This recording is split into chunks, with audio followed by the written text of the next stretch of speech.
it's painful to understand how much of what you're doing isn't productive. So I'll give you an example. So I've done this a couple of times with classrooms full of students. Usually when I'm lecturing about career development, say, okay, how much time do you waste? So then I get the class to vote. How many of you waste 10 hours a day? It's like 10% of the kids will put up their hands. And it's interesting because I don't define what constitutes waste. I just ask the question. So they're diagnosing themselves, right? I'm not saying you're wasting 10 hours a day. I'm just asking. It's like, given your own attitude, how much time are you wasting? 10 hours a day. It's like 10% of the people put up their hands. Well, when you get to like 6 hours a day, 80% of the people put up their hands. So then we do the arithmetic. It's like, because I like doing arithmetic with people. People hate arithmetic, but I like doing it. It's like, okay, 6 hours a day. It's 42 hours a week. So let's call that a work week, 40 hours a week. So that's a work week. Let's say, what's your time worth? You're a university student. Well, it's certainly worth minimum wage, because obviously, but it's worth way more than that, because if you spend a productive hour when you're 20, then you gain the benefits of that hour for the rest of your life. So there's the compounding effect of time spent when we were young. So I say, well, let's assume your time's worth $50 an hour, which I think is an underestimate, but whatever. Let's call it 50. We can call it 25, but we'll call it 50. If that's $2,000 a week you're wasting. It's $100,000 a year. It's like, how much better would your life be if you weren't wasting $100,000 a year? It's like, what is that over 40 years? $4 million. It's like, you're rich. You don't even know it.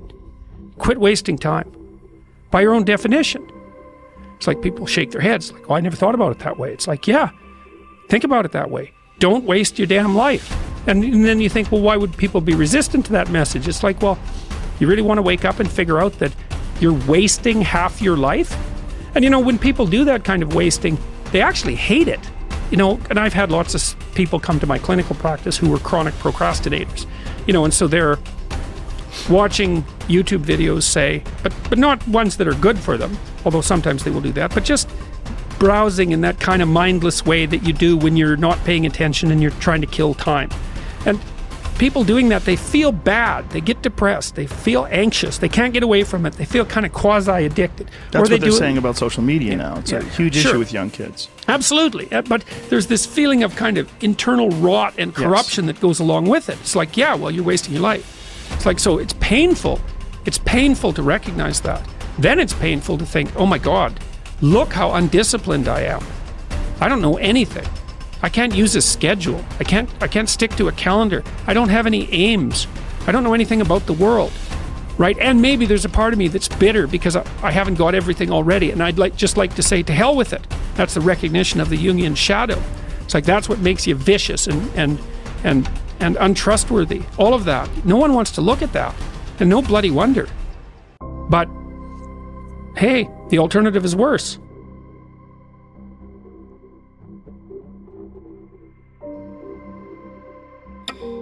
I hate it when I see young people wasting their time, wasting all this technology got, just sitting around in this world that's been created for you, that everything is instant. You all have stuff at your fingertips that can make you great. But if you could combine your technology with your parents and your grandparents' work ethic, you could be rich, man. But you cannot erase the work ethic part. There is no getting around. Ain't no elevator to the top. You got to take the stairs. The elevator don't go to the top, man. Not in the world of success. You gotta take the stairs. Y'all gotta start getting gritty, man. You gotta develop some dog in you. Most of this generation quits the second they get talked to. You did this wrong, or they get yelled at. It's so easy to be great nowadays because everybody else is, most people are weak. This is a softened generation. So if you have any mental toughness, any ability, if you have any fraction of self-discipline, the ability to not want to do it but still do it. Play the long game.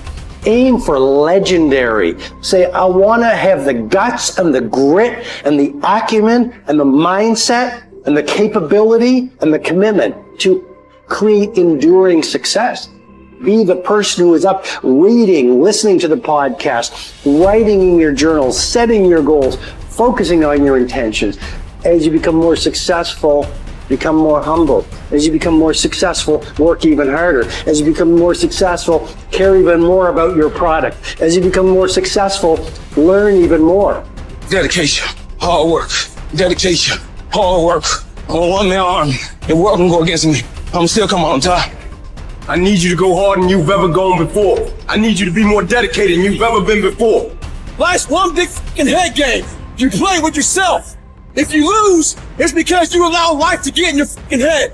It's you. You've got to make it your personal business to make it happen. And you've got to resolve within yourself that I'm the one. I'm the one to make this happen. I'm the one to become successful. I'm the one. I'm the one. No matter how bad it is or how bad it gets, I'm going to make it.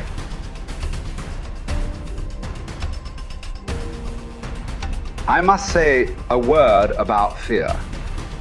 It is life's only true opponent. Only fear can defeat life. It is a clever, treacherous adversary, how well I know. It has no decency, respects no law or convention, shows no mercy. It goes for your weakest spot, which it finds with unnerving ease. It begins in your mind, always, so you must fight hard to express it. You must fight hard to shine the light of words upon it.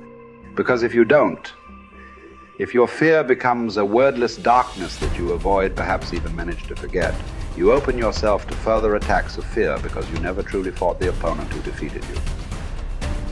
What man actually needs is not a tensionless state, but rather the striving and struggling for a worthwhile goal, a freely chosen task. What he needs is not the discharge of tension at any cost, but the call of a potential meaning waiting to be fulfilled by him. Mankind was apparently doomed to vacillate between the two extremities of distress and boredom. In actual fact, boredom is now causing more problems to solve that distress.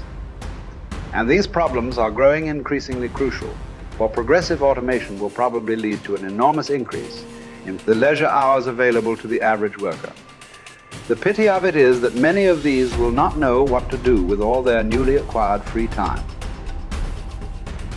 Life is not primarily a quest for pleasure, as Freud believed, or a quest for power, as Alfred Adler taught, but a quest for meaning. The greatest task for any person is to find meaning in his or her life.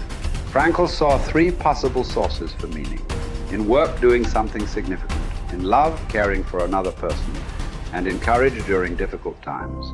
Suffering in and of itself is meaningless. We give our suffering meaning by the way in which we respond to it. At one point, Frankl writes that a person may remain brave, dignified, and unselfish, or in the bitter fight for self-preservation, he may forget his human dignity and become no more than an animal. The meaning of life differs from man to man, from day to day, from hour to hour. What matters, therefore, is not the meaning of life in general, but rather the specific meaning of a person's life at a given moment. To put the question in general terms would be to the question posed to a chess champion. Tell me, master, what is the best move in the world?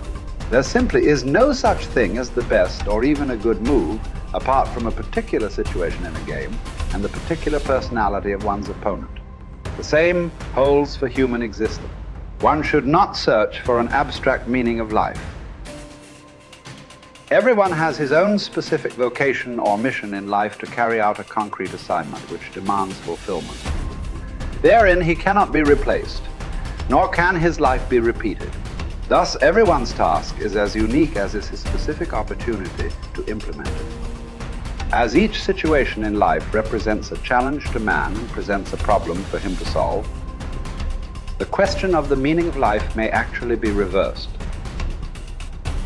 Ultimately, man should not ask what the meaning of life is, but rather he must recognize that it is he who is asked. In a word, each man is questioned by life, and he can only answer to life by answering for his own life. To life, he can only respond by being responsible. The way in which a man accepts his fate and all the suffering it entails, the way in which he takes up his cross, gives him ample opportunity, even under the most difficult circumstances, to add a deeper meaning to his life, it may remain brave, dignified, and unselfish. Or in the bitter fight for self-preservation, he may forget his human dignity and become no more than an animal. Here lies the chance for a man either to make use of or forgo the opportunities of attaining the moral values that a difficult situation may afford him. And this decides whether he is worthy of his sufferings or not.